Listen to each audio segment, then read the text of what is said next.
Bila saya buat kajian tersebut, saya melihat bahawa perkara utama yang perlu dilakukan ialah kita harus meneliti apakah pemahaman orang asli tentang pendidikan.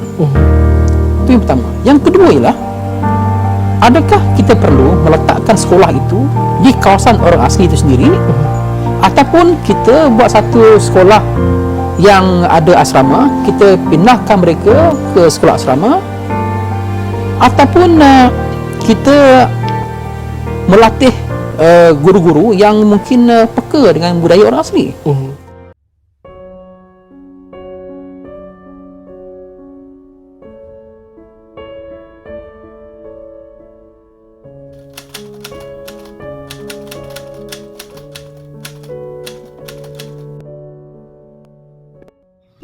Apakah masalah komuniti suku temuan ini? Jalan kampung di sini banyak yang dah rosak sebab lori balak lalu. Apakah pekerjaan utama komuniti ini? Masih mengekalkan cara hidup lama seperti berburu, menangkap hasil hutan dan kraft tangan. Okey, apakah harapan Tok Batin untuk masalah ini?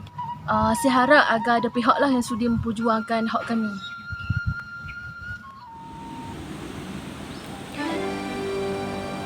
Komuniti suku temuan.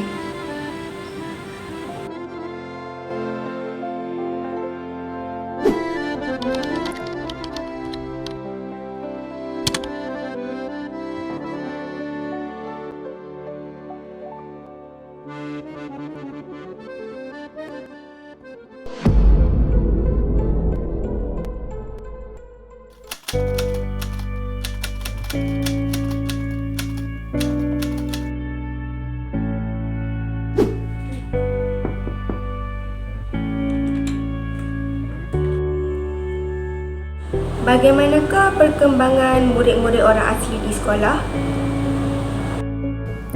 Pelajar-pelajar di kampung ini masih gagal untuk menguasai 3M. Kurang fokus, malah mereka juga jarang hadir ke sekolah. Apakah punca berlakunya perkara sedemikian? Bagi kami, antara punca-puncanya adalah disebabkan silibus yang masih belum dikemas kini, kekurangan prasarana di sekolah, kekurangan pengangkutan dan jaringan internet yang kurang memuaskan. Apakah alternatif yang diambil dan masalah yang dihadapi oleh pihak sekolah?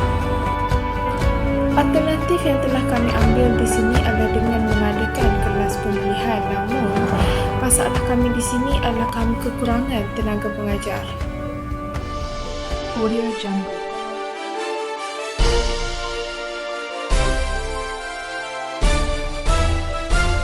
Audio Jungle. Assalamualaikum dan salam sejahtera. Saya Alisha, pekerja komuniti dan wakil bagi penduduk Kampung Cenah, Negeri Sembilan, bagi mengetengahkan keperluan, isu dan permasalahan komuniti suku temuan, iaitu masalah pencapaian akademik dalam kalangan murid-murid orang asli. Sebelum itu, saya mengucapkan ribuan terima kasih kepada ahli panel kerana sudi meluangkan masa bagi membincangkan perkara ini. Tanpa melengahkan masa, saya memperkenalkan ahli panel jemputan kita, iaitu Datuk Seri Nora Arsyad, Timbalan Ketua Pengarah Pelajaran Malaysia, Pegawai Eksekutif Bank Simpanan Nasional BSN, iaitu YB Syed Sadiq Syed Adullah, Setiausaha Tetap Kementerian Perhubungan Malaysia, iaitu YB Encik Hisham bin Zulkifli, dan ahli panel terakhir iaitu Puan Sharifah Amati dari bahagian Pembangunan Modal Insan dan Kebajikan Orang Asli Jakwa. Apa khabar semua? Alhamdulillah. Baik, sihat. Alhamdulillah. Baiklah.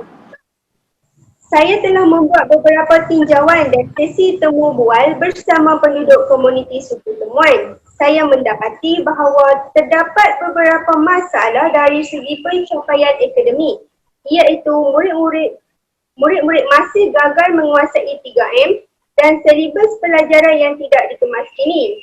Untuk membincangkan perkara ini, saya mempersilakan Datuk Seri Nora Arsyad selaku Timbalan Ketua Pengarah Pelajaran Malaysia. Silakan Datuk. Terima kasih Cik Alisa. Menurut Perisytiharan Hak Asasi Manusia Sejagat 1948, di mana pendidikan asas terhadap murid-murid orang asli ini adalah wajib dan harus diberikan secara percuma sekurang-kurangnya pada peringkat awal. InsyaAllah, pihak KPM memperbanyakkan kelas tuition secara percuma terhadap murid-murid orang asli. Pihak KPM akan membuat penilaian dan pemantauan terhadap silibus pembelajaran agar setiap subjek dikemaskinikan.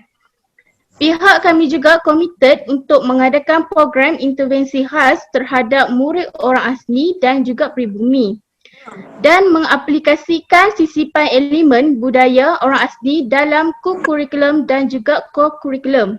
Pihak kami amat menggalakkan pihak guru untuk mengadakan pembelajaran berkonsepkan mesra rimba dalam PDP dan tidak terlalu terikat di dalam kelas agar dapat menarik minat mereka untuk belajar. Baiklah Puan, bagaimana pula dengan masalah kekurangan tenaga pengajar dan keadaan fasiliti sekolah yang kurang memuaskan serta jaringan internet yang terhad? Apakah tindakan yang akan diambil oleh pihak KPM sendiri? Pihak kami akan cuba untuk memperbanyakkan guru-guru yang berkemahiran dan akan bekerjasama dengan pegawai pembimbing pakar pembangunan sekolah dengan melaksanakan bimbingan School Improvement Specialist Courses CICS kepada guru-guru. Bagi peruntukan bajet 2021 mengenai asas pendidikan, pihak KPM akan cuba melakukan penambahbaikan dan penyelenggaraan di Sekolah Kebangsaan Datuk Udang Abdullah dan peruntukan ini meliputi sebanyak 800 juta. Pihak KPM juga turut bekerjasama dengan Suruhanjaya Komunikasi dan Multimedia Malaysia dengan menyediakan peruntukan Wi-Fi percuma serta meningkatkan kelajuan data bagi memudahkan sistem PDP dijalankan. Baiklah, terima kasih Datuk atas penerangan yang diberikan. Sama-sama. Baiklah, seperti yang sedia maklum, sumber pendapatan penduduk komuniti suku temuan tidak tetap dan masih mengekalkan aktiviti atau pekerjaan tradisi mereka. Apa pandangan YB mengenai hal ini? Okay, terima kasih.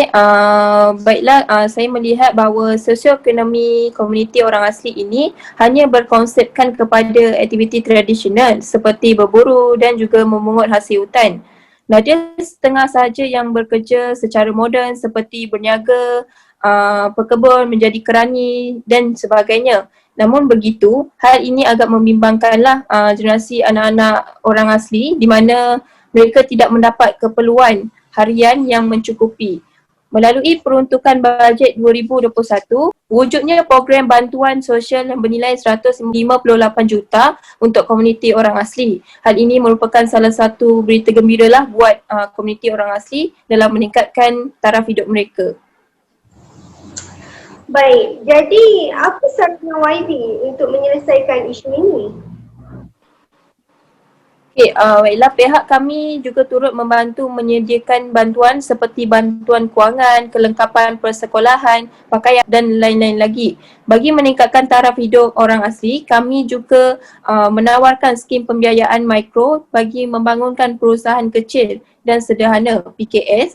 Dalam pada itu juga kami akan bekerjasamalah dengan pihak Perbadanan Tabung Amanah Orang Asli, Dr. Button, di mana permohonan tabung ini meliputi bantuan kewangan, pendidikan dan modal permulaan untuk perniagaan kecil. Program ini dapat membantu menaik taraf kehidupan komuniti orang asli bagi menjana pendapatan yang stabil dan kukuh lah demi masa depan anak-anak mereka. Itu saja. Baiklah, terima kasih YB di atas perkongsian tersebut. Seterusnya, permasalahan yang diajukan iaitu keadaan jalan yang tidak elok berikutan daripada aktiviti pembalakan. Hal ini telah menyukarkan penduduk kampung untuk menjalani aktiviti seharian serta medium pengangkutan sekolah juga terhad. Pada pandangan YB Hisham, apakah solusi yang patut kita lakukan bagi menyelesaikan isu ini? Terima kasih Cik Alisha. Pihak kami akan bekerjasama dengan Jabatan Kerja Raya iaitu JKR bagi membina jalan kampung untuk menggantikan jalan balak yang merupakan medium utama perhubungan jalan bagi penduduk kampung di situ. Pihak kami akan turut mengeluarkan notis bagi mengambil tindakan terhadap pengusaha syarikat pembalakan tersebut. Bagi pihak kami juga akan melibatkan kerjasama dengan pihak JAKOR untuk mewujudkan satu unit pengangkutan khas sendiri bagi memudahkan urusan harian anak-anak orang asli untuk ke sekolah dengan mengambil kira kekerapan penggunaan pengangkutan, keselesaan dan keselamatan. Baiklah, terima kasih YB penerangan tersebut. Saya melihat secara keseluruhan di mana pembangunan modal insan komuniti orang asli perlu diperkasakan dengan lebih menyeluruh bagi meningkatkan kefungsian sosial mereka. Peranan yang dimainkan Tok Batin perlu dipertingkatkan dengan lebih baik. Perbincangan ini bukan sahaja memfokuskan kepada pencapaian akademik kanak-kanak orang asli, malah secara tidak langsung turut memperkasakan komuniti orang asli ke arah yang lebih optimis.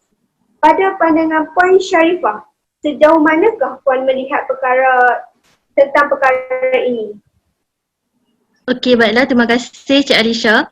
Pihak kami sentiasa komited dalam menyediakan program-program pemantapan jati diri kanak-kanak orang asli. Sebagai contoh, program integrasi pelajar, program anak angkat dan kursus motivasi. Pihak kami akan bekerjasama dengan pihak tenaga pengajar yang berkemahiran dengan menubuhkan kelas pengajian dewasa bagi penduduk kampung, termasuklah kanak-kanak orang asli.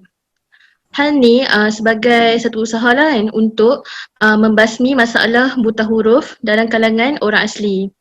Pihak kami juga akan memperbanyakkan lagi lah kempen modal insan dalam memperkasakan institusi Tok Batin dengan mewujudkan kesedaran dan tanggungjawab untuk membantu meningkatkan kualiti hidup penduduk orang asli. Itu saja.